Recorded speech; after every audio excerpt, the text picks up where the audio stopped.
Tao po. Ano po yun? May load kayo? Load, meron po. Pwedeng makitext? Ano po? Pwedeng makitext? Ano? Magpapalog ka hindi? Ay, oo. Magpapaload ako. Ano? Globe Goser 50. Pabili po.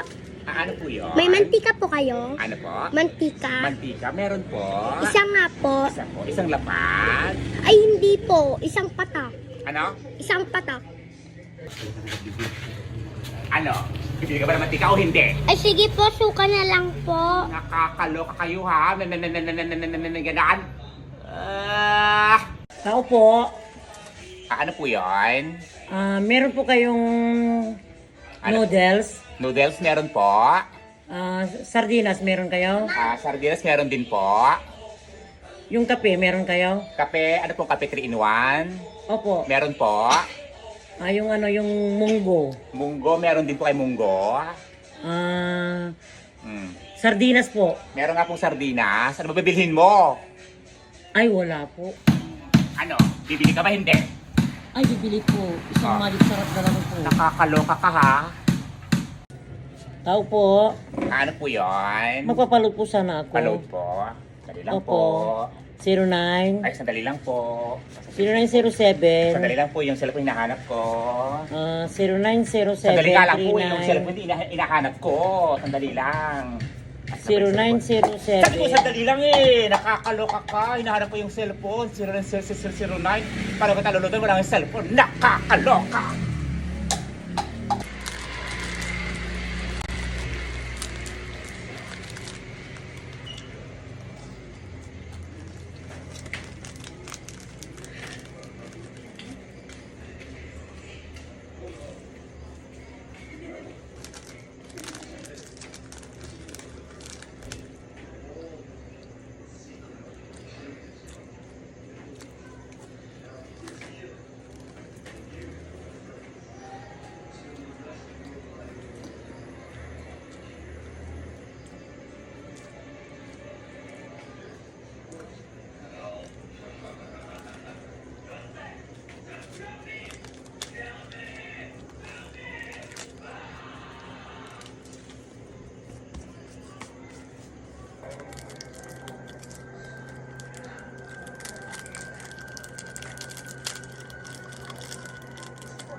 Pabili po.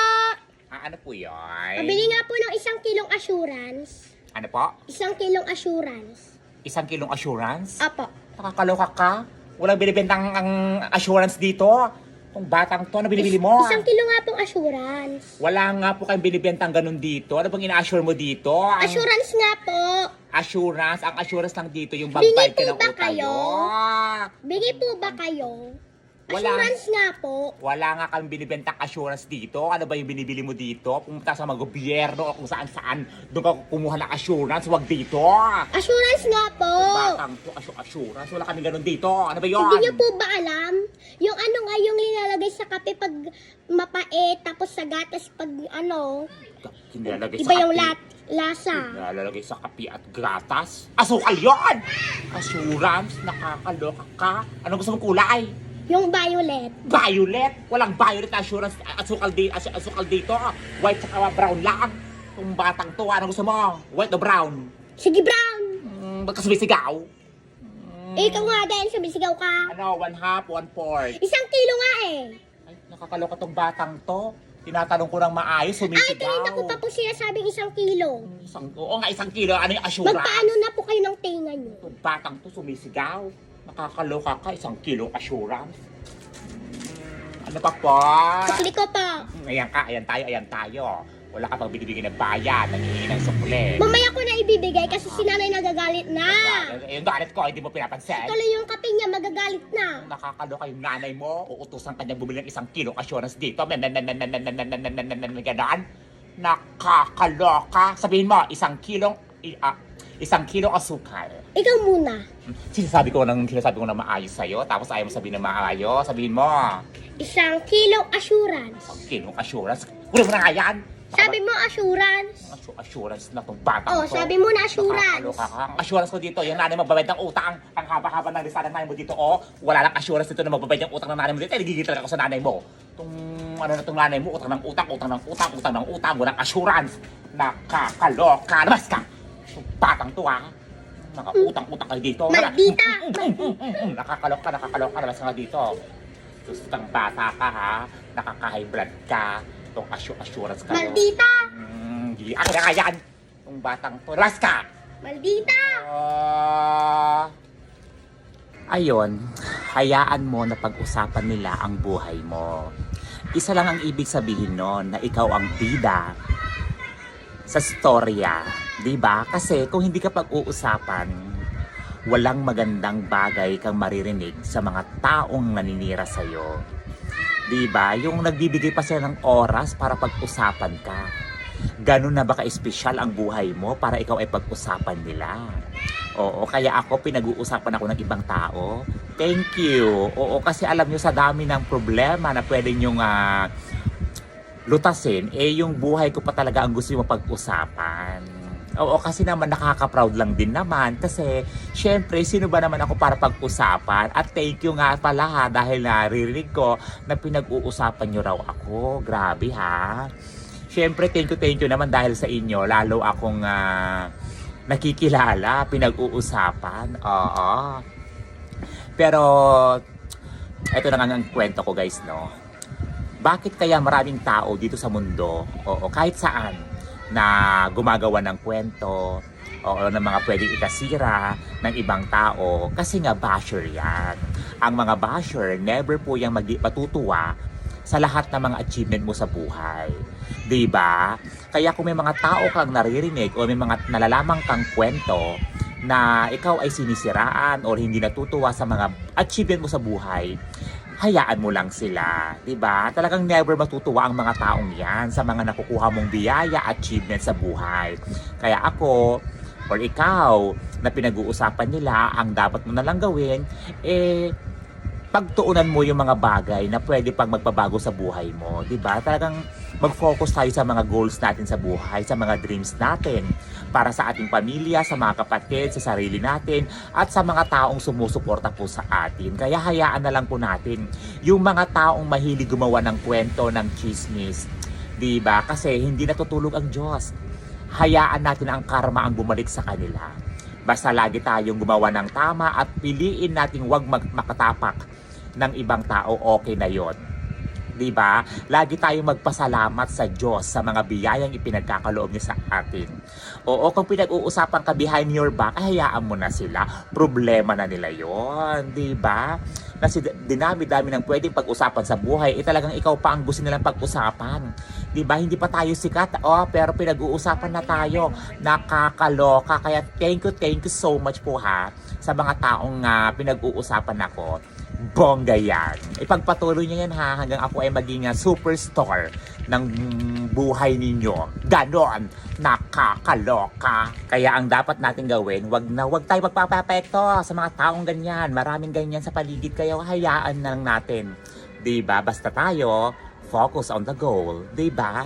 Kaya bongga. Kaya sabi nga ng Diyos, kung sino ang ibinababa, ang siyang itinataas ng Diyos. Kaya matuto tayo magpakumbaba at hayaan natin yung mga ganyang klase ng tao. Diba? Kaya ako, talaga nga namang tinatawanan ko na lang. Basta focus ako sa goal. Diba? Kaysa may stress ako, magtrabaho ako na maayos para lahat ng mga bagay na gusto kong makukuha natin. Kasi, syempre, thankful tayo, grateful at blessed. Diba? Kaya thank you so much, Lord, for all the blessings in life. Thank you so much din po dahil nananatiling matatag ang aming pamilya at nananatiling maganda ang tinatahak kong buhay. Thank you so much po. At maraming salamat po sa lahat ng mga patuloy pong sumusuporta at nagmamahal po sa akin. Dahil dyan, I love you so much. Ganon! Nakakaloka!